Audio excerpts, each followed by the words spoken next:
আসসালামু আলাইকুম রহমতুল্লাহি অবরকাতুহু। সম্মানিত দর্শক, ত্রয়োদশ জাতীয় সংসদ নির্বাচন অনুষ্ঠিত হতে যাচ্ছে ২০২৬ সনের ফেব্রুয়ারি মাসের ১২ তারিখে। আজকের দিনের যদি পরিবেশ পরিস্থিতি দেখেন, তাহলে সরকারের পক্ষে যারা এই মুহূর্তে আয়োজন করছেন, তাদের দৃষ্টিভঙ্গি, চিন্তা চেতনা, ভাবসাব সবকিছু দেখলে মনে হয় তারা শতভাগ শক্তি নিয়ে, সামর্থ্য নিয়ে, আন্তরিকতা নিয়ে এই নির্বাচনটি অনুষ্ঠানের জন্য সর্বশক্তি নিয়োগ করেছে। এবং এই নির্বাচনের পথে যত বাধা আসবে সব বাধা তারা অতিক্রম করবে, আর এই নির্বাচনের মাধ্যমে শান্তিপূর্ণভাবে ক্ষমতা হস্তান্তর করে তারা বিদায় নেবে। অনেকে যারা দীর্ঘদিন ধরে এই সরকারের কর্মকাণ্ড নিয়ে সন্দেহ প্রকাশ করেছিল, যারা সন্দেহ করেছিল যে সরকার ৫ বছর থাকবে, ৫০ বছর থাকতে চায়, এত সহজে যাবে না, কিন্তু ইদানিংকালে ডক্টর মোহাম্মদ ইউনূস এবং তার যারা সঙ্গী সাথী রয়েছেন, তাদের যে দৃষ্টিভঙ্গি, তাদের যে বাস্তব কর্মকাণ্ড, তাতে মনে হচ্ছে যে প্রিলিমিনারিলি দ্বিতীয় বিশ্বযুদ্ধের পর ভারতকে স্বাধীনতা দেওয়ার জন্য যেভাবে পাগল হয়ে গিয়েছিলেন এবং ভারতের শেষ ভাইসরয় লর্ড মাউন্টব্যাটেন যেভাবে তড়িঘড়ি করে ভারতের মধ্যে বিভক্তি ঘটিয়েছিলেন, যেভাবে আফগানিস্তান, পাকিস্তান, বাংলাদেশ, ভারত এই সীমানাগুলো চিহ্নিত করে তড়িঘড়ি করে যেভাবে ভারতকে স্বাধীনতা দিয়ে তারা চলে গিয়েছিলেন, ঠিক একই অবস্থা এখন বর্তমান সরকারের ক্ষেত্রে প্রযোজ্য। এখন তাদের অবস্থা হয়ে গেছে যে ছেড়ে দে মা কেঁদে বাঁচি। কিন্তু সমস্যা কোথায়? এক্ষেত্রে তো করে আমাদের সকলের খুশি হওয়া উচিত ছিল। আমরা যারা সাধারণ জনগণ, আমরা তো যে কোনো মূল্যে একটা গণতন্ত্র চাই, সুন্দর একটা নির্বাচন চাই। বাংলাদেশে নির্বাচনের মাধ্যমে একটি ভালো সরকার আসুক, তারা দেশ পরিচালনা করুক, তাদের ব্যর্থতাগুলো জনগণের ব্যর্থতা, তাদের সফলতাগুলো জনগণের সফলতা, এটাই গণতন্ত্রের ভাষা। কিন্তু বাস্তবে কিন্তু সেটা হচ্ছে না। এর কারণ হলো যে এই মুহূর্তে সরকার তাড়াহুড়ো করতে গিয়ে যে আচরণগুলো করছে, তাতে করে স্পষ্টতই বোঝা যাচ্ছে যে তারা একটি বিশেষ দলকে ছাড় দিতে চাচ্ছে। এবং এর ফলে কি হলো, তাদের দীর্ঘদিনের মিত্র জামায়াত ইসলামী এবং অন্যান্য যে সকল সংগঠন ছিল, এনসিপি সহ, তাদের জন্য এটা ইজ্জত কা সওয়াল হয়ে পড়েছে। এবং গত ১৭ মাস ধরে ইউনূস সরকারের সকল কর্মকাণ্ডে তারা নৈতিক সমর্থন জুগিয়েছে, লজিস্টিক সাপোর্ট দিয়েছে এবং এই সরকারের হাতকে শক্তিশালী করার জন্য গোপন এবং প্রকাশ্যে যা কিছু করা দরকার সব কর্মকাণ্ড তারা করেছে। সেটা মব বলেন, বিএনপিকে কোণঠাসা করে বলেন, আওয়ামী লীগকে দেশ ছাড়া করতে বলেন, সব কিছুর মূলেই জামাত, এনসিপি এবং সরকারের মধ্যে যেটা মতানৈক্য ছিল, সেই মতানৈক্যের প্রেক্ষিতে ডক্টর মোহাম্মদ ইউনূসের কাছে জামাত, এনসিপির একটা কনসিডারেশন আছে, একটি আকাঙ্ক্ষা আছে, একটি দাবি আছে, একটি হক আছে। সেই হক হলো যে জামাত এবং এনসিপিকে রাজনৈতিকভাবে প্রতিষ্ঠিত করতে হবে এবং তাদের যে কর্মকাণ্ড গত ১৭ মাসে, এই কর্মকাণ্ডের একটা ইন্ডিমিউনিটি দিতে হবে এবং আগামীতে যারাই রাষ্ট্র ক্ষমতায় আসুক, সেই সরকারে জামাত এবং এনসিপির একটা অংশগ্রহণ থাকতে হবে শতভাগ, অথবা জামাত এনসিপি সরকার গঠন করবে।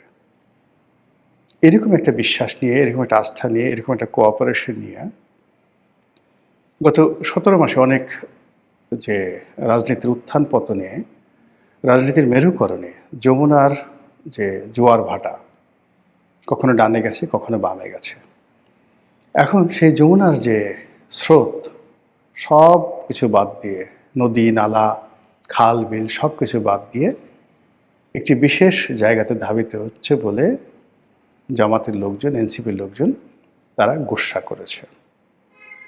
এবং সঙ্গতির কারণেই সরকার যে তাড়াহুড়ো করছে, সেই তাড়াহুড়ো করে বিএনপির কাছে যত দ্রুত ক্ষমতা হস্তান্তর করা যায় তারেক রহমান সাহেবকে যত দ্রুত প্রধানমন্ত্রী বানানো যায় তার জন্য সরকারের সর্বোচ্চ চেষ্টা। ভালো কথা, এটা হতে পারে এবং এটা হয় স্বাভাবিক। এই কারণে যে বিএনপি এই মুহূর্তে বাংলাদেশের বড় দল, আর বড় দলের প্রধান তিনি তো প্রধানমন্ত্রী হবেন, তাহলে কে প্রধানমন্ত্রী হবে তিনি ছাড়া? শেখ হাসিনা, নাকি জামাতের আমির, নাকি এনসিপির জনাব নাহিদ, কিংবা ধরুন স্বয়ং ডক্টর মোহাম্মদ ইউনূস? এটা হয় না।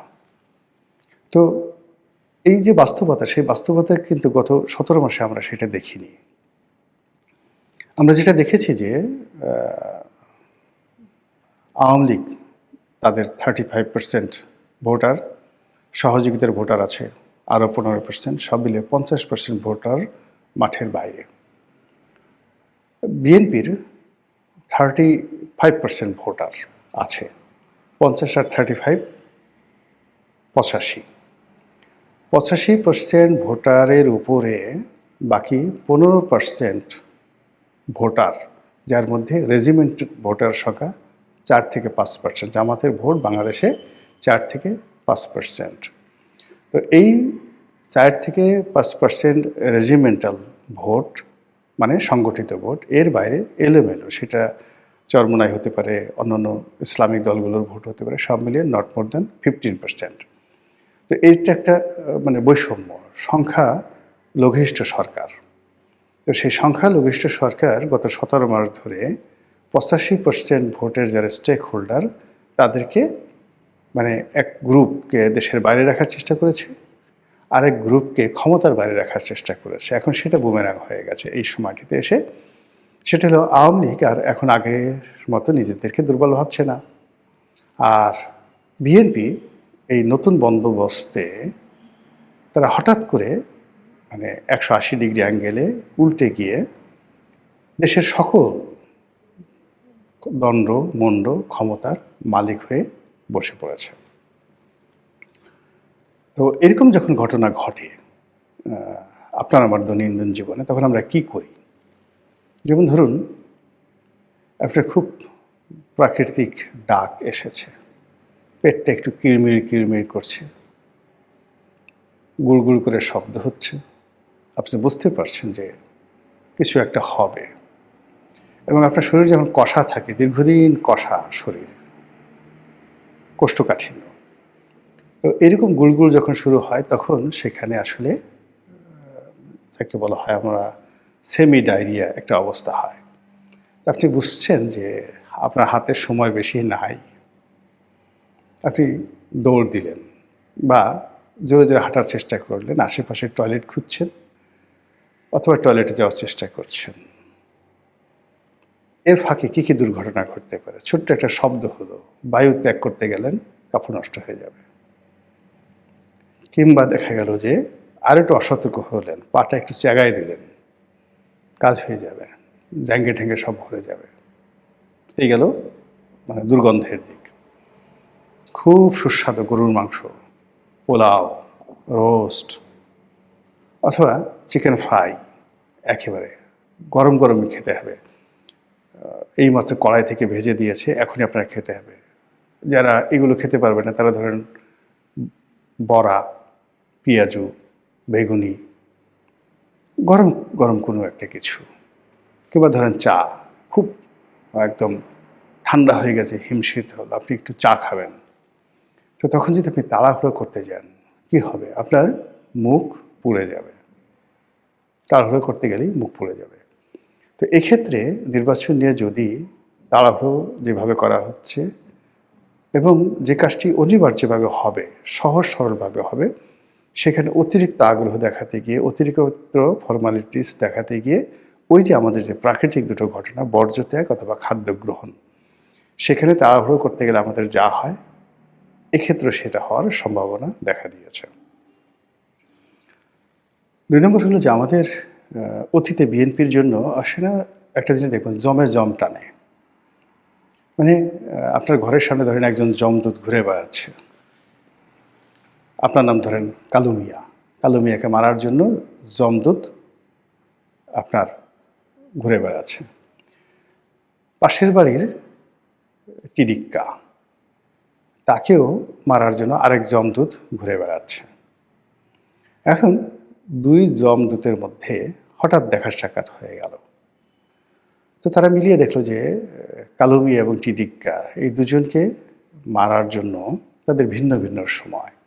তো কাজে একা কষ্ট না করে দুইজন সদল বলে এসে প্রথমে কালুকে মারলো, তারপরে দুইজন যমদূত সেই যাকে বলা হয় গিয়ে একসাথে টিডিক্কাকে মারলো। এটা বলা হয় এই কারণে যে এই যে প্রাকৃতিক কিছু বিষয় থাকে, একটি সমস্যা আর একটা সমস্যাকে আরো বড় করে তোলে, জমজমকে টানে।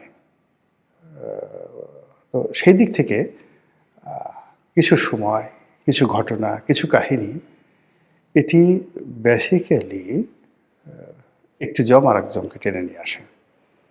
আওয়ামী লীগের জন্য যেমন ভারতের বন্ধুত্ব এটি জমের মতো, আবার বিএনপির জন্য জামাতের বন্ধুত্ব, পাকিস্তানের বন্ধুত্ব এটাও জমের মতো। তো সেই দিক থেকে যদি সময় বিবেচনা করেন, বিএনপির জন্য ফেব্রুয়ারি মাসটি ভালো না। আপনি দেখুন বিএনপি প্রতিষ্ঠিত হওয়ার পর থেকে আজ পর্যন্ত আপনি সেই 1976 সনের ফেব্রুয়ারি মাস থেকে প্রতি বছর হিসাব করে দেখেন, বিএনপির জীবনের যত দুর্ভোগ এবং দুর্দশা এই ফেব্রুয়ারি মাসে হয়েছে। সেই তুলনায় ফেব্রুয়ারি মাসে তাদের সৌভাগ্যের যে পরিণতি খুব, মানে সৌভাগ্যের যে লক্ষণ খুব অল্প। আবার অন্যদিকে যদি আপনি জামাতের জন্য যদি সময়টা ধরেন, তাহলে জামাতের জন্য নভেম্বর ডিসেম্বর মাস হলো জম, ভীষণ রকম খারাপ সময়। আওয়ামী লীগের জন্য আগস্ট মাসটি খুব খারাপ সময়, ভীষণ রকম খারাপ সময়। তাদের যত দুর্ভোগ দুর্দশা এই আগস্ট মাসেই হয়েছে, সেই 1947 সালে ছাত্রলীগের মাধ্যমে। এনিওয়ে, বিএনপির যে একটা নির্বাচন হয়েছিল 1996 সালে, সেই নির্বাচনটি ছিল 15ই ফেব্রুয়ারির একতরফা নির্বাচন। আপনাদের কি মনে আছে সেই নির্বাচনটা কেন হয়েছিল? ওই সময়টিতে একটি পার্লামেন্ট ছিল এবং সেই পার্লামেন্টের বাইরে রাজপথে রাজনৈতিক দলগুলো তারা তত্ত্বাবধায়ক সরকার ব্যবস্থা প্রবর্তনের জন্য আন্দোলন করছিল। কারণটা কি?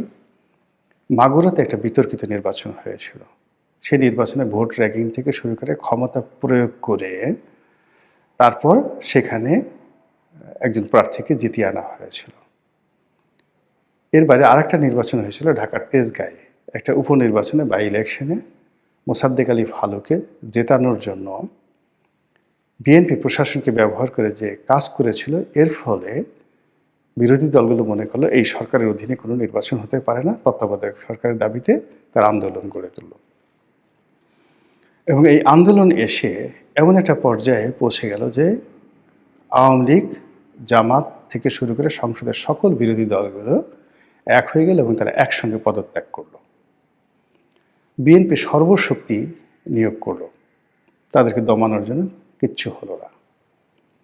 নির্বাচনের শিডিউল হলো, সমস্ত দলগুলো নির্বাচন বর্জন করল। ফলে বিএনপিকে একা নামকা ওয়াস্তে একটা নির্বাচন করতে হলো। এবং সেখানে যেমন আওয়ামী লীগের বিনা ভোটে নির্বাচনে জাতীয় পার্টি ছিল, 15 ফেব্রুয়ারি নির্বাচনে বিএনপির কোনো এরকম জাতীয় পার্টি প্রক্সি কোনো গৃহপালিত বিরোধী দলও ছিল না। এর ফলে কি হলো, বিএনপি একটা তত্ত্বাবধায়ক সরকারের কাছে ক্ষমতা হস্তান্তর করে বিদায় নিল এবং আওয়ামী লীগ ক্ষমতায় এলো। এখন ধরুন সব কিছু ঠিক হচ্ছে, এই আগে যে ইগোরগুলো বললাম সেই ইগোগুলো আছে, রাজনীতির মেরুকরণ আছে, তারপরে দেশি বিদেশি নানা রকম চক্রান্ত আছে। সেই চক্রান্তের এমন পর্যায়ে এসে বাংলাদেশে কিন্তু দুটো গ্রুপ হয়ে গেছে। বিএনপির সঙ্গে কারা কারা থাকবে তারা সেটেলড হয়ে গেছে, আর জামাতের সঙ্গে যারা থাকবে তারাও সেটেলড হয়ে গেছে। এখন আপনি চিন্তা করুন যে বিএনপির সঙ্গে যারা আসছে বন্ধু হিসেবে তারা খুব ছোট দল, এরা ব্যক্তিগতভাবে দুর্বল আর তাদের লোকজনও তেমন একটা নেই।